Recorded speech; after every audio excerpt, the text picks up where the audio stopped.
All right, we're back here on the bonus round from Quakecon 2014 in Dallas, and I've still got Adam Sessler, Andrew Reiner, and Pete Hines with me. This week on the bonus round, we're going to talk about the rise of what we're seeing behind us, PC gamers, the BYOC. People here can bring their own computers, Pete, and play against each other. And PC gaming is something that sometimes I get a little ire for online, that we don't talk enough about PC gaming. We're all console focused. And PC gaming, I think, is definitely, having a bit of a resurgence right now. And even with, the consoles, the new consoles being out there, there's something about PC gaming that's very special. And Pete, certainly for this crowd, as we saw last night, when they mentioned the console versions of Doom, they almost kind of boo, because, I mean, this is a PC audience at Quakecon, right? God love them for it. Look, I think you're right. You got to remember that PC gamers were declared dead, repeatedly for a number of years. For a while now, PC gaming is dead. And, in truth, I think what we probably found out is PC gaming, as we knew it then, 6 years ago, 8 years ago, isn't dead, but it's certainly shifted away from that to what you're seeing now, which is digital being a huge focus, free-to-play becoming not a four-letter word, but something that is embraced and enjoyed. But online gaming, things like League of Legends, never been stronger. Like, there's so much great content out there now in these massive communities. Like, PC gaming is maybe as healthy as it's ever been. It just looks a lot different than maybe it used to.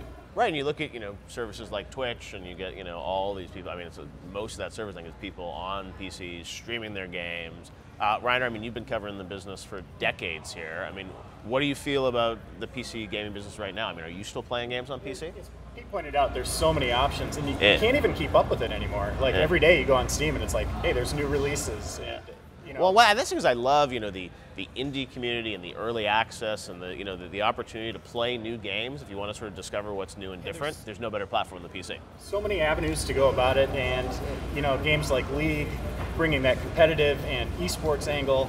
Dota obviously is going to be on ESPN. It's crazy the way people are playing games, and I think the price has come down on computers as well. I think that's playing a big factor in it, where your entry point's a lot less than it used to be. Because that used to be the slam. I remember Michael Pachter once did a pack attack that went viral. He was like, well, you got to spend $3,000 or $4,000 to have, a good PC experience. And I remember when I was growing up, you were spending thousands of dollars to get a PC that's competitive. And now, I mean, you can get one for under $1,000. Well, and also on the flip of it is that the games, as you were just mentioning, Andrew, is League of Legends, something like Hearthstone. They are not asking that much of your processor, of your graphics card, and so you've had this kind of wonderful kind of convergence that you're bringing down the price, so you have a lot more access, and the games themselves.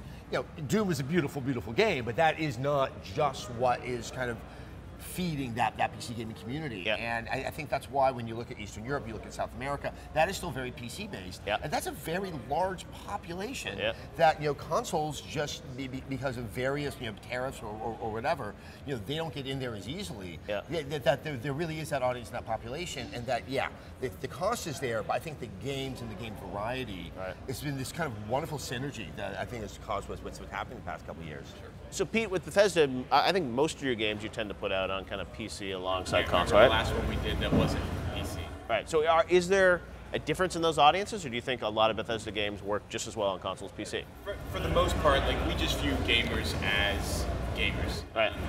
There's obviously differences in terms of controls and UI and things like that, but when you make a Skyrim, when you make a Dishonored, we don't do anything different in designing the games. This will resonate well with the console folks, but the PC folks won't like it, because all of us up here are both of those things. We play stuff on PC, we play stuff on console, and sometimes the reason you play one on one platform for the other is I feel like sitting on my couch today to play this one, or because I've been at my desk, or no, I want to play on the PC because of the mod stuff. So I think that it's a lot more homogenous maybe than these guys would like to admit. With an Xbox One or a PS4 gamer than they might like to admit, but ultimately, look, games are games. I view it the same as the male-female thing. We don't do anything different for a game to make it appeal more to women or men. If you're a gamer, if you like an RPG, we think you're gonna like this. I don't care, whether you're 18 or 88, or I don't care if you're a male or female. If you like stuff, and I think PC consoles is a lot of the same argument. And now the consoles, even the architectures are so similar now. It's very easy for developers to put things across all these different devices, which I'm sure is another reason we're seeing more and more of this stuff. One thing that I love about PC is, I mentioned before about early access. I mean, there's a lot of opportunity now also to get great sales, and you guys are doing sales on your games at Quakecon. But I look at like the sales on Steam and whatnot, and I mean, consoles just don't have that opportunity for these amazing sales. They do. There's nothing. They haven't created that opportunity. Exactly. But that's the thing is, I think the sophistication, as you said, the Xbox Store, PlayStation Store. I mean, what they could be doing with sales and all these other opportunities. I feel like there's so many games that people could really experiment with on these consoles. If you want to play more games, PC is probably the most cost-effective platform to play a lot of games right now. Yeah, PC's leading the charge right now on all these kind of innovations and ways people can access games and pricing and all that stuff. You're starting to see that bleed over on console and handheld as well. iPad, you got Hearthstone on there now. But it always seems like they're going to be lagging behind. They're like 4 or 5 years behind, or 3 years maybe. It is, and it is. I do not separate things into PC gamers and console gamers, but the console mentality, which I think is slowly going to go away, is just kind of that, like, I have a product. Yeah. It comes in a package. It is somehow complete. It is somehow finished. This is why, controversies about DLC or day one, add-ons are such a big deal. And you look at the PC side, Minecraft was in beta for how long? Right. I mean, it was like the only other thing I know that did that was like Gmail. And there is this kind of sensibility that we've conditioned people who play on the PC that really have created a far richer kind of marketplace to find new ways of getting the product to people. That it is. I think it's both on the supplier end, but on the consumer end as well. There has to be some re-education that has to occur. Well, so one of the things, Jeff, is that you mentioned, like, look, the consoles are a lot closer to PC, and the benefit of a console is, like, for $400, I get a machine I know will run the game. I don't have to worry about a drivers or anything else. Like, they'll update all that stuff for me. But it does come with the negative that Adam's talking about, which is it's a closed system. And as a result, they're a lot more stringent about things like on a PC, like there's alphas and pre-alphas and stuff that you can download and participate in now. Like, they don't care. Like, it's your PC, you put whatever you want on there and play whatever you want. Whereas the console is much more of like, we gotta be really careful, like you're our consumer and so they just, I think as Reiner was saying, like they are a couple of years behind in like, getting to the point of access and sales and price points and all those things that PC gamers have long embraced and understood. Yet you don't get controversies about resolution on PC games. That's all I have to say there. So. That's a good point, Seth. But Pete, I mean, you guys obviously do a lot on PC and on console, and when you do these sales and things like that on PC, I'm sure that's stuff you wish you could do on these consoles too, right? We do some. I mean, we had, I had like, 6 slides yesterday on the PC sales, and then I had my one Xbox Live stuff we're doing. It's certainly something, and by the way, we keep mentioning it, like, it's a Steam thing. Like, this is something that Steam and now, Amazon and GameStop and other folks are doing as well, but like they're the ones that decided like we're going to be really aggressive about this, in part because they have so much content, and they have a lot of the content that is not a $60 thing, but is like, look, here's this little indie game that was $5 and now I can sell it for 99 cents and nobody like bats an eye, or like that's just normal, and we've all spent money. I know I have. I must have 15 to 20 games I bought. Never played.